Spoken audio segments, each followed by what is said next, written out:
आज जो है मैं श्रीमद् भगवद गीता की जो दूसरा अध्याय का 56 नंबर श्लोक है, जिसमें भगवान ने जो है स्थित प्रज्ञ का लक्षण वर्णन कर रहे थे। स्थित प्रज्ञ मतलब जो भक्ति में डूब चुका है, ज्ञान का अनुभव हो चुका है, पूरी तरह से भगवान की शरण में आ चुका है, भगवान को जो है प्रत्यक्ष या अंतर में परोक्ष रूप में दर्शन कर चुके हैं। भगवान इसके आगे पीछे प्रत्यक्ष या परोक्ष रूप में रहते हैं, उनके समस्त प्रकार संकट निवारण करते हैं, दुख निवारण करते हैं। ऐसे स्थित प्रज्ञ पुरुष का लक्षण में कल बताया था, जो भगवान के भक्ति के अलावा, भगवान के भजन पूजा पाठ के अलावा संसार की समस्त प्रकार कामनाओं को जो त्याग देता है वो स्थित प्रज्ञ है। आज ये है आगे के श्लोक में कह रहे हैं, दुखेषु आनंद विघ्नमनाः सुखेषु विगत स्पृहा वीतराग भय क्रोध स्थित धीमुनिरिच्यते। भगवान कह रहे हैं, अर्जुन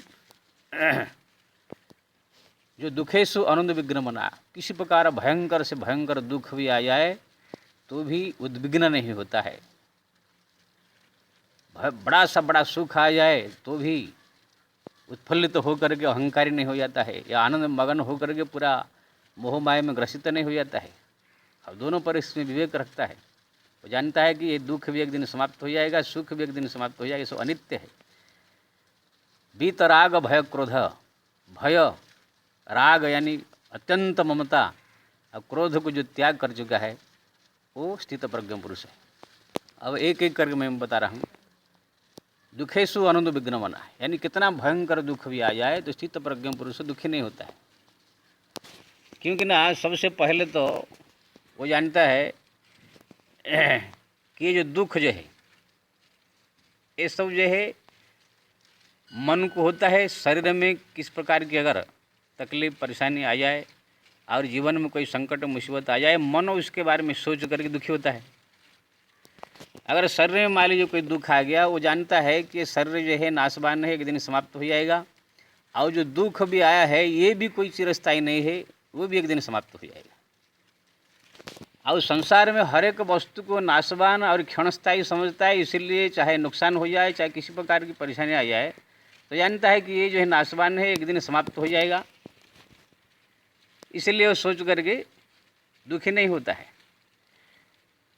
जैसे उदाहरण आप जीवन में देखे होंगे, बहुत सारे दुख, आप कभी बीमारी होंगे, कभी संकट आया होगा, कभी मुसीबत आया होगा, कभी जो है भाई भाई में झगड़ा हुआ होगा, कभी कभी आपके शरीर में कट गया होगा, कभी आपके जो है तरह तरह के घर में कोई मरा होगा। इस तरह तरह दुख आए होंगे, आ करके गए होंगे, आए हैं फिर गए, आए हैं दुख फिर दुख गए। अभी तक स्थायी रूप में कोई सुख ऐसे नहीं रहा। पुत्र जन्म हुआ, सुखी हो गए, पुत्र चला गया मर गया, दुखी हुए, फिर कुछ दिन के बाद भूल गए।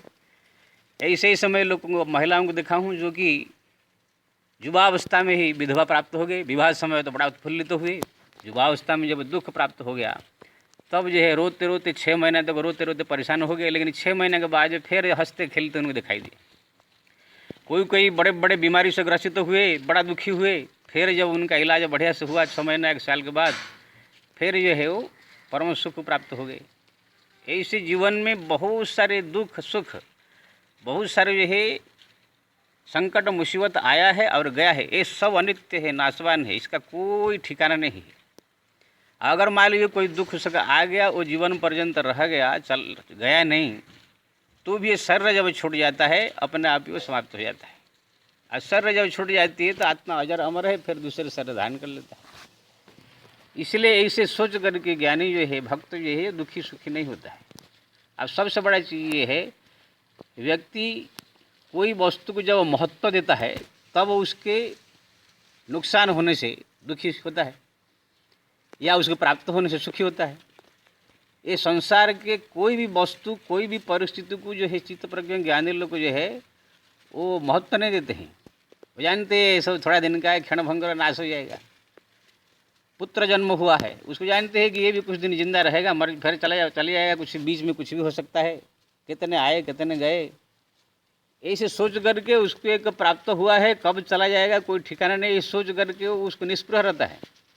इसलिए उसका प्राप्त होने से उसको सुख नहीं होता है, अगर समाप्ति हो जाए तो भी दुख नहीं होता है। हर एक चीज़ को जो है वो आने जाने वाला समझ के बैठा है। लेकिन संसारिक प्राणी क्या है, पुत्र प्राप्त हो गया तो इतना मगन हो जाएगा इसमें, मेरा पुत्र अगर उसमें डूब जाता है, मेरा ही मान लेता है, फिर यह है जब वो चला जाता है फिर यह दुख सागर में डूब जाता है। ज्ञानी का ऐसा नहीं है। ज्ञानी को कोई चीज़ पुत्र प्राप्त हो जाए, संपत्ति प्राप्त हो, सोचता है कि मिला हुआ है, जब तक हमारा पास है इसको इस्तेमाल करो, चला गया तो चला भी जाएगा, एक दिन चला जाएगा तो भी हमारा नहीं गया, मिला हुआ था गया। जैसे आप देखेंगे रास्ते में जाते समय आपको 1 लाख रुपया कहाँ बैग में पड़ा हुआ मिला, ज्ञानी जो है वो 1 लाख रुपया को सोचा है कि ये मिला हुआ है, मैं कोई ऐसे लेकर नहीं आया था दुनिया से, मिला हुआ है। अगर आप जो खर्च करना चाहे खर्च करेंगे, बीच में अगर कहीं उसमें 50-60 हज़ार रुपया नुकसान हो गया, कहाँ चोरी हो गया, तो ज्ञानी सोचेगा चलो भाई मिला हुआ था चला गया, कुछ तो इसमें से खर्चा ही किया, फ़ायदा ही हुआ।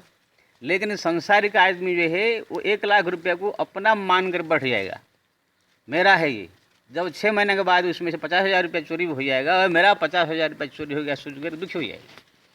तो ज्ञानी जो होते हैं इसी संसार के हर एक पुत्र पत्नी परिवार घर द्वार यश प्रतिष्ठा मान दुख सुख सब चीज़ को जो है एक मिला हुआ क्षण भंगुर ऐसे सोच के बैठा है। इसलिए वो लोग जो है मिल जाए तो भी इतना पागल जैसे नहीं हो जाते हैं, दुखी नहीं हो जाते हैं कि सुख मिल जाए तो भी उसमें डूब नहीं जाते हैं। वो दोनों को समान मानते और बाहर का मिला हुआ ये दुख सुख है, क्षण भंगुर ऐसे समझते। इसलिए आप देखेंगे हरिश्चंद्र के ऊपर कितना दुख आया, लेकिन वो सब हंसते हंसते सहन कर लिया। भगवान राम के ऊपर दुख आया, दुख सब हंसते हंसते सहन कर लिया। लेकिन वही दुख जब सांसारिक सुग्रीव के ऊपर परेशान हो गया। तो ये जो दुख सुख है ये संसार में आता जाता रहता है, लेकिन ज्ञानी शीत प्रज्ञ पुरुष जो है इसको जो है साधारण समझता है। और एक छोटी सी उदाहरण दूंगा। जैसे आपको बम्बई में रहते हो, सुना आपने दिल्ली में कोई जलाराम गुप्ता है, उसका परिवार सब छत गिरा मर गए, तो समाचार आएगा, आप लोग समाचार सुनते सुनते बस सुनते रहेंगे और मजा भी लेते रहेंगे, लेकिन आपको कोई दुख नहीं होगा। लेकिन वही जगह पर आपके भाई या आपके लड़का वहाँ पर वही छत के नीचे मर गए दबे, तो आप दुख हो जाएंगे, आपके एरिया में पूरा दुख शोक में डूब जाएंगे।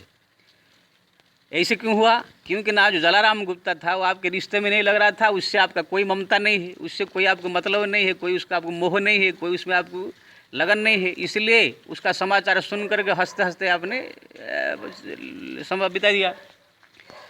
लेकिन अपने पुत्र, अपने बहू, अपने जो है रिश्तेदार भाई उसी की छत के नीचे दब के मर गए, तो आप इसलिए दुखी होंगे क्योंकि ना उसमें आपका ममता है, मोह है, मेरा है। लेकिन ज्ञानी जो होता है वो संसार की हर एक चीज़, चाहे अपना रिश्ते हो, नाते हो, चाहे कोई भी चीज़ हो, उसको जानता है कि ये एक भगवान का दिया हुआ है, अनित्य है, एक दिन मिला हुआ है, नाश हो जाएगा। उस किसी में भी उसका जो है राग नहीं होता है। ये भी कहेंगे बीत राग भय क्रोध, वो राग से रहित रहता है, कोई चीज़ में उसका एक बुरा लगन नहीं रहता है। जब तक मिला हुआ है उसका जो है आनंद लेता है, जब छूट गया तो कोई बात नहीं। एक कहानी आता है कि संत जी जो है जा रहे थे, एक राज्य के जो है कुछ लोग बोले महाराज राजा हमारा इस समय नहीं है, आप राजा बन जाइए। तो उन्होंने कहा भाई बाबा जी आदमी क्या बनेंगे? तो ज़बरदस्ती उनको राजा बना दिए। कुछ दिन तक जो है राज्य किया, खाया पिया, भजन कीर्तन किया, चारों तरफ भक्तिमय माहौल फैला दिया। लेकिन दूसरे राज्य जो है राज्य का जो है सोचा है कि इसके ऊपर आक्रमण किया जाए, बाबा जी आदमी है, इसको हराने में क्या तकलीफ है। तो यही से आक्रमण करने के लिए सेना लेकर आया। बाबा जी अपना जो है दंड कमंडल और जो है अपना बैग उठाए। लोग बोले कहाँ जा रहे हैं महाराज? ना भाई अभी तक मिला हुआ था, राज्य संभाल रहे थे, मजा कर रहे थे, दूसरा आ रहा है तो उसको सौंप के चले जाएंगे। इसको कहे बाबा जी अपना दंड कमंडल उठा के चल दिए। क्योंकि ना बाबा जी राजा भी बने तो भी वो सोच रहे थे ये राज्य मिला हुआ है, इसको जब तक मिल रहा है मजा लो, उसके बाद जो है कोई मुसीबत आए तो यहाँ से निकलो। तो ऐसे ही संसार में जो है स्थित प्रज्ञ पुरुष जो होते हैं, दुख मिले सुख मिले सब चीज़ में वो निष्पन्न रहते हैं। बीत राग, कोई चीज़ में ममता नहीं रहता है, कोई चीज़, इसलिए उनको दुख नहीं होता है। संसार के प्राणियों का धन में ममता है, पुत्र में ममता है, पत्नी में ममता है, घर में ममता, हर चीज़ को मेरा समझ लिया है। इसीलिए ये है उसका नष्ट हो जाने के बाद दुख, प्राप्त होने के बाद सुख होता है। हाँ, और भगवान भी, ये भी रामायण में भी कहा गया, मैं और मोर तोर ते माया यही बस कीन जीव निकाया। ये मैं, ये मेरा पुत्र, मेरा धन, ये सब सोच करके उसमें ममता करके बैठ गया। इसीलिए जो उसका नष्ट हो जाने से दुख होता है, प्राप्त हो जाने से सुख होता है। तो जो भगवान कह रहे हैं दुखेशु अनुद विग्रमना सुखेतु विगस्त प्रोह, सुख भी आ जाए तो भी अहंकारी घमंडी होकर के पूरा उछल पर नहीं पड़ता है। बीत राग, कोई इस चीज़ में ममता नहीं है, भय भी नहीं है उसको, कि ना भय उसी आदमी को होता है कि मेरा नष्ट हो जाएगा। वो जानता है कि संसार का सब चीज़ नाशवान है, नष्ट हो जाए तो भी क्या, फॉर्मूला हुआ था नष्ट हुआ, प्राप्त हो गया तो भी ठीक है, नष्ट हो जाए तो भी ठीक है, इसलिए उनका भय रहता रहता है। आत्मा तो अजर अमर है, उसको कोई मार नहीं सकता है। तो भीतर राग भय क्रोध, भय भी रहित होता है। और क्रोध, क्रोध किसी लिए करेगा? क्रोध आदमी इसलिए करता है कि मेरा वस्तु कोई ले गया, मेरा कोई नुकसान कर दिया, मेरा कोई विरोध कर दिया, तो उसके लिए वो क्रोध करता है। लेकिन वो संसार के हर एक वस्तु को आने जाने वाला, हर एक परिस्थिति को आने जाने वाला, हर एक स्थिति को आने जाने वाला समझता है, नाशवान समझता है। तो इसलिए कोई चला गया, नुकसान हो गया, आया गया, उसमें जो है वो उसका ममता नहीं है, मोह नहीं, इसलिए कोई चीज़ नष्ट हो जाए तो भी क्रोध नहीं आता है। तो इसी प्रकार से जो है ये परिस्थिति में स्थित प्रज्ञ पुरुष रहता है। यानी दुखेशु आनंद विग्रमणा, सुखेशु विगत स्पृह, बीतराग भय क्रोध स्थित देह मुनिरिच्यते। तो इसी प्रकार से जो है भगवान ने जो है श्लोक में कहा, अब ये बहुत बड़ा महत्वपूर्ण श्लोक है। अगर व्यक्ति की ये सब ज्ञान हो जाए, जो कुछ मिला हुआ है परमात्मा से मिला हुआ है, ये धरती में हम नंगे आए थे, नंगे जाना है, छोड़ के जाना है, जो भी यहाँ पर मिला हुआ है उसका इस्तेमाल करे जब तक मिला हुआ है। अगर चले जाए तो भी कोई बात नहीं, मिल जाए तो भी कोई बात नहीं, कोई चीज़ में ममता ज़्यादा राग न रखे, बस ये भगवान का दिया हुआ समझ करके इस्तेमाल करें। जब चले जाए तब देखेंगे आप, कोई चीज़ चले जाए तो भी आपको दुख नहीं होगा, प्राप्त हो जाए तभी आप जो है अहंकारी नहीं होंगे। इसी प्रकार परिस्थिति जो है प्राप्त होने के बाद आप संसार में निष्प्रह होकर के आनंद का अनुभव करेंगे। श्री राम। तो लेकिन ये परिस्थिति कोई सामान्य नहीं है, इसे लोगों को प्राप्त नहीं हो जाएगा। ये प्राप्त तब होगा जब आप भगवान का भजन करेंगे, कीर्तन करेंगे, पूजा पाठ करेंगे, भक्ति करेंगे, नाम जपेंगे, भगवान को स्मरण करेंगे। भगवत कृपा से ये सब अनुभूति होती है, ज्ञान होता है, स्थित प्रज्ञा बनता है।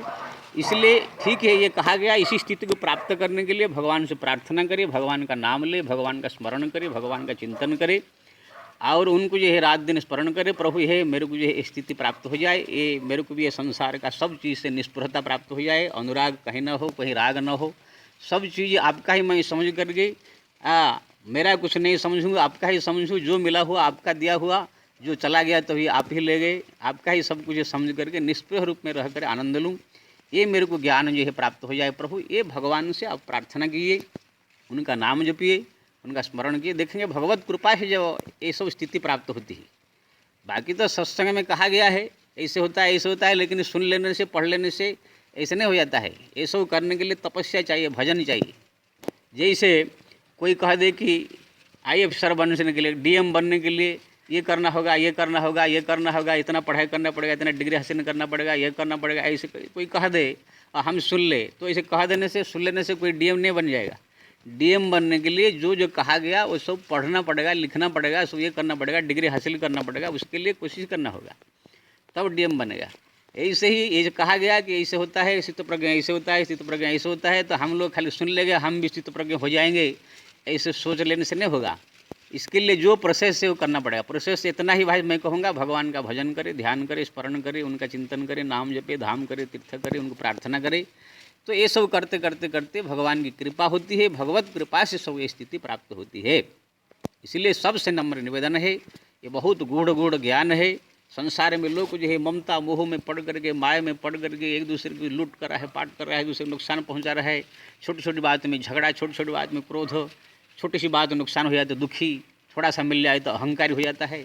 अगर ये सब क्रोध, भय, ये सब अनुराग, ये सब नष्ट हो जाए, हर एक चीज़ में लोगों का ममता थोड़ा कम हो जाए, भगवान का समझे, मेरा अपना न समझे, तो देखेंगे आप इस संसार में रहते हुए भी आप निष्प्रह, जल में कमल जैसा आपका जो है यहाँ पर जो है होगा। जैसे जल में कमल रहता है लेकिन पानी छूता नहीं है, जल के अंदर तेल डाल लिया जाए तो तेल रहता है जल में, लेकिन तेल पानी अलग होते हैं। ऐसे आप ये संसार में रहते हुए भी आप पद्मपत्र हम्बसा, यानी कमल का फल, क्या बोलते हैं, फूल और पत्ता जैसे जल में रहते हुए अलग रहते हैं, ऐसे आप संसार में रहते हुए अलग जैसा दिखाई देंगे, आपके संसार का कोई प्रभाव नहीं पड़ेगा।